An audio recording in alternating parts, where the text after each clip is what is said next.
Well, let's get more now on the situation within the ANC, considering that ANC branches, as you've heard today, are supposed to finish their branch general meetings and get their nominations in to Luthuli House. That deadline is today, but it's been moved several times, in fact, delayed at least twice. In some provinces, we understand in the Free State, fewer than half of the branches have actually held their meetings. The Western Cape and the Free State both haven't had conferences. Professor Bheki Mngomezulu is a professor of political studies and international relations. Professor Mngomezulu, good afternoon to you, and thank you for your time. Why are ANC branches taking so long to have these meetings? Does this point to a weakness at branch level, or is it just very, very difficult to meet in South Africa during load shedding coming out of COVID in 2022? No, thanks, Stephen, and good evening to your viewers. In fact, it's very interesting that COVID-19 and the floods are being used as an excuse in many instances. But on this one, I don't think they have any impact. It's just a matter of the contest that is there, and then, of course, uncertainties in some instances, and then this factionalism that we have seen happening, and a number of other issues, including the clouds that are hanging over some of the candidates. So what it means, therefore, is that branches have to tread carefully, and all those who are hopefuls are also having to tread carefully. And then, of course, you may not rule out the fact that at the moment, most of the structures of the ANC are not functional. You talk of the ANC Youth League, it is an interim structure. The ANC Women's League is an interim structure. The MKMVA is non-existent. So these are some of the dynamics that make the elections or the nominations this year, this time around, not as normal as they used to be in the past. Is there also problems at the Secretary General's office? I mean, Ace Makashule is on suspension, Jesse Duarte passed away, Paul Mashatile is technically making the political decisions as sort of acting Secretary General, Dr. Gwenra Makopa is sort of, I think, providing quite a lot of input. Are there problems there too? The administration of something as big as this is complicated. If you don't have people in office, that must make it more complicated. No, absolutely, more especially if the person who is not available is the SG, because the SG, that is Secretary General, is the engine of any organization, the ANC included.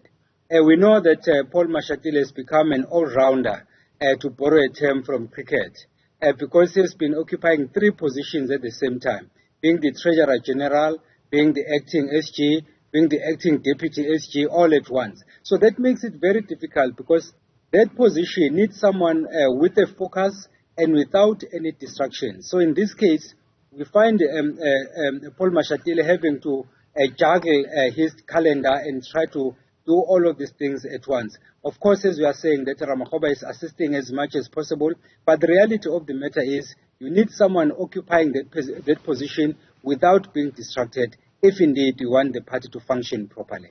If you've got so many branches who haven't had their meetings and various postponements, there's also a branch audit process. So in other words, when a delegate gets to conference, they have to be there to represent a branch. If the branch hasn't had its meeting, they can't be there.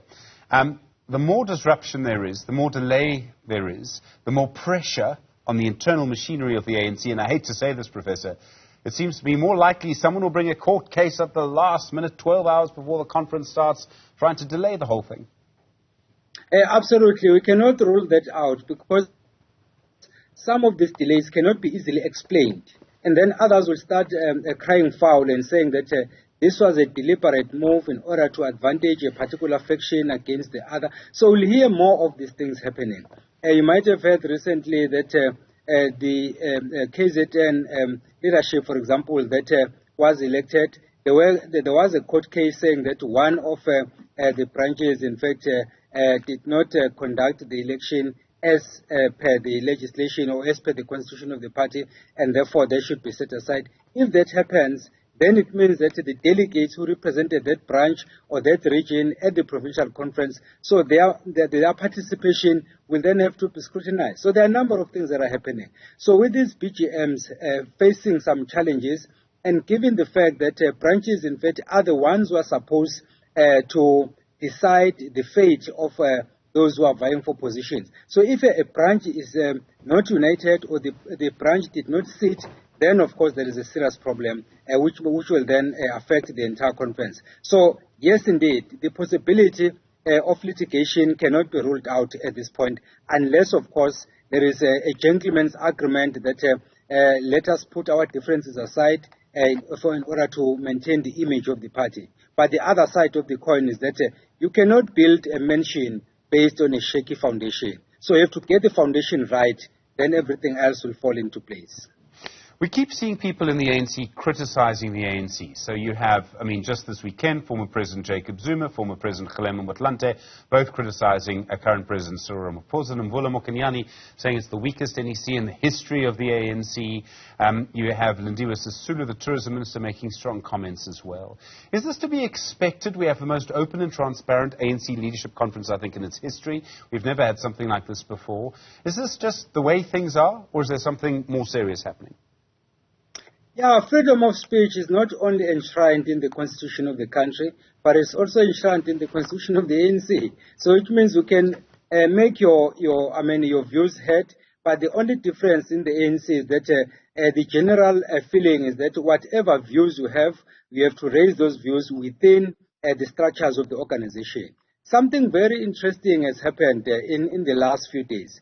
The cases we've just pointed out where former President Bheki, former President Zuma, and then the interim President Kgalema Motlanthe, and then of course we add Julius Malema, although of course not in the same vein because he's outside of the ANC.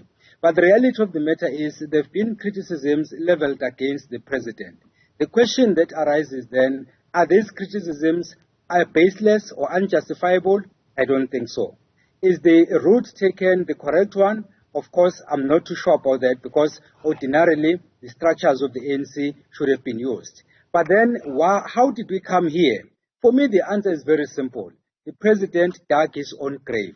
You recall that he went to Davos in Switzerland and he complained about the 9 lost years. So the question I ask myself, was the ANC not there? The answer is it was there.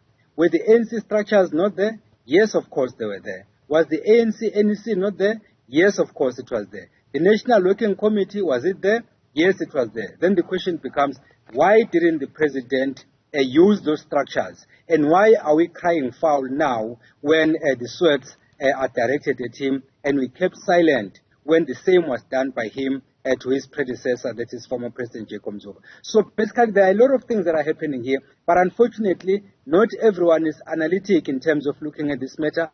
People just use emotions, and some use hatred, others use love.